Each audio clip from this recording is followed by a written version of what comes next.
Welcome to today's explainer.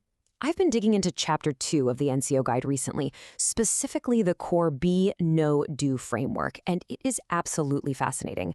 We're going to completely decode the operating system of the United States Army's backbone, because if you really want to understand how the most formidable land force in the world actually functions day to day, you don't just look at the generals, right?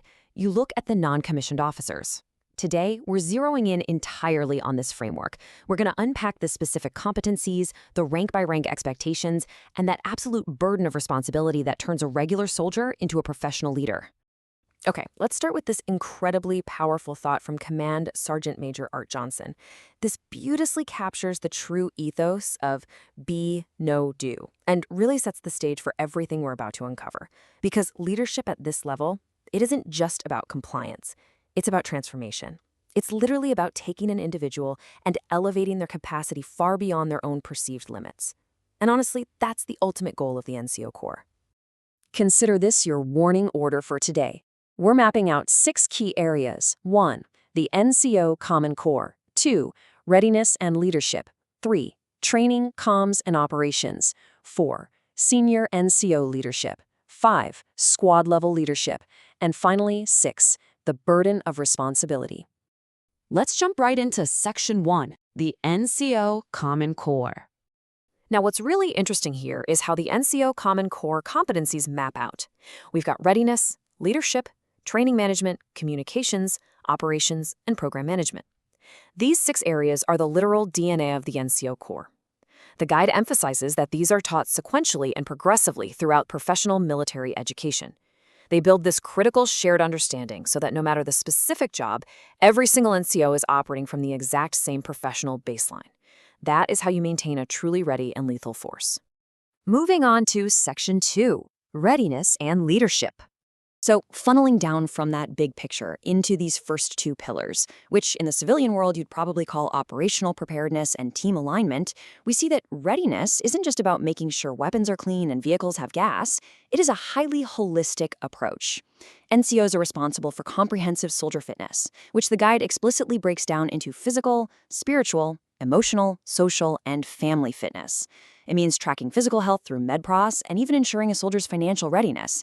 Why does this matter so much? Because a soldier who's distracted by financial ruin or family instability back home is fundamentally unready for the sheer chaos of a multi-domain battlefield. And look at this. It's absolutely brilliant that the Army's very first point under leadership is servant leadership. It proves that taking charge requires deep investments in counseling, coaching, mentoring, and character development rather than just yelling orders. The Army relies on its NCOs to make intent-driven decisions, but they have to do so while constantly modeling the Army ethic. It's a seriously intellectually demanding role. It requires sharp, critical thinking and problem-solving skills to navigate some really ambiguous situations. All right, Section 3, Training, Communications, and Operations. Okay, so this is where the preparation literally hits the pavement. NCOs are directly responsible for training small teams and executing crystal-clear communications. Under training management, they aren't just winging it. They use highly structured frameworks like the 8-step training outline and rigorous risk management. And keep in mind, communication is way more than just shouting over loud machinery. Competent leaders have to master verbal and written English, active listening, and, super crucial in today's environment, digital communications and OPSEC, or operational security. An NCO has to know exactly how to navigate social media safely and teach their soldiers to do the exact same thing. Now you're going to hear this term a lot, mission command. This is a massive conceptual anchor for the modern Army. It is essentially the ultimate delegation of trust. It empowers leaders on the ground, the NCOs, to make intent-driven decisions. Instead of just sitting around waiting for a general miles away to tell them what to do when a plan falls apart, NCOs use mission command to execute decentralized action based entirely on the commander's original intent. Through mission command, NCOs are expected to navigate incredibly complex scenarios, like large-scale combat operations and multi-domain operations, which covers land, sea, air, space, and cyber. The NCO has to understand structured frameworks like troop leading procedures and the military decision-making process to actually plan and execute in these dynamic spaces. They prove every single day that they are the critical, indispensable link between the commander's high-level strategic intent and the gritty, tactical reality on the battlefield. Let's shift gears to Section 4, Senior NCO Leadership. Reaching the rank of first sergeant or master sergeant visually and operationally signals a massive shift in responsibility. At this stage, you're stepping back from direct, hands-on, individual task management. You're entering a whole new realm of strategic orchestration, broad resourcing, and advising commanders at the highest possible levels. At this senior level, an NCO's job is literally to extend the operational reach of the commander across the entire battlefield. They aren't just participating in the plan anymore, they are actively identifying gaps in both the organization and the plan itself, and then pulling in resources to overcome them.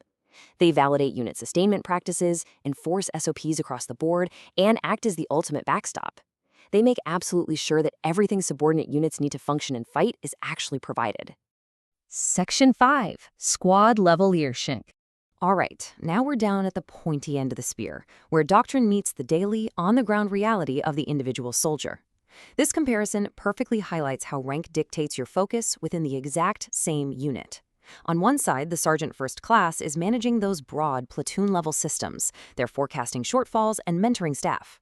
On the flip side, the staff sergeant is the hands-on tactician. The guide explicitly states a staff sergeant has to know soldiers at a personal level to promote effective counseling, and they have to be the absolute subject matter expert in their specific military job. It's really the difference between managing the whole machine and perfecting the gears. For the sergeants and corporals out there, the first true line of leadership, it is all about direct execution. They are the ones actually out there running physical fitness tests like the ACFT. They're enforcing daily standards. And crucially, their job is to translate the commander's intent clearly. A sergeant has to make sure that highly complex mission we talked about earlier, actually, makes logical sense to the 18-year-old soldier in their squad, making sure they understand exactly why they are doing what they are doing. And finally, Section 6. The burden of responsibility. You can have all the leadership competencies in the world, right? But without this final piece, the whole system just collapses. Chapter 2 of the NCO Guide clearly outlines the Command Supply Discipline Program, or CSDP. Now, I know that might sound like dry administrative paperwork, but it is the absolute bedrock of readiness. It ensures that NCOs aren't just responsible for the lives and training of their soldiers, but they're also meticulous stewards of government resources. Think about it. If a unit doesn't know where its night vision goggles or its medical supplies are, it simply cannot fight. And this definition right here is the anchor. Personal responsibility is an absolute obligation. It means exercising reasonable and prudent actions to care for everything you are entrusted with or without a receipt.